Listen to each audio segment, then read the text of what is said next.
بسم الله الرحمن الرحيم نحمده ونصلي ونسلم على رسوله الكريم أما بعد فأعوذ بالله من الشيطان الرجيم بسم الله الرحمن الرحيم. One of the issues that Muslims face when burying their loved ones in local cemeteries is that often the plots which are purchased are not actually freehold purchases, they are long leasehold purchases.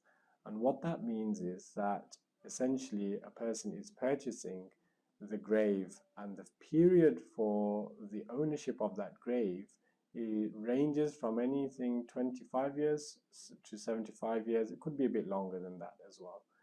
But the point is that after that time period expires, then the cemetery technically takes back the ownership of that grave, and they can resell it to somebody else.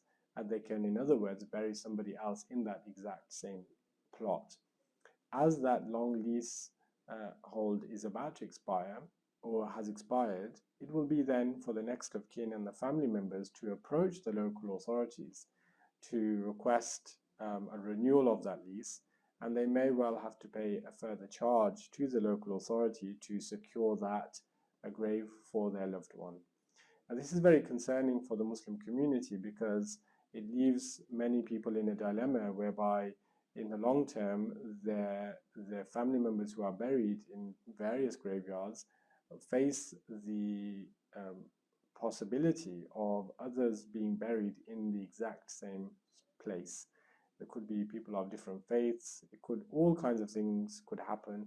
It could be that the local authority after 100 years or 200 years later decide to sell off the graveyard and develop it into homes, in which case our loved ones will be literally left in a former graveyard which ends up having houses built upon it.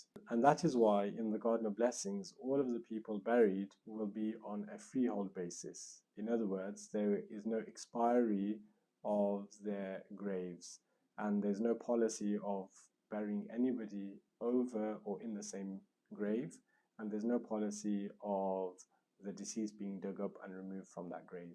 There's no time limit, there's no expiry. The person who's buried there will be there until the day of judgment. And so it's on a freehold basis that each person will purchase a plot, and their loved one will, or themselves will be buried there until the end of time.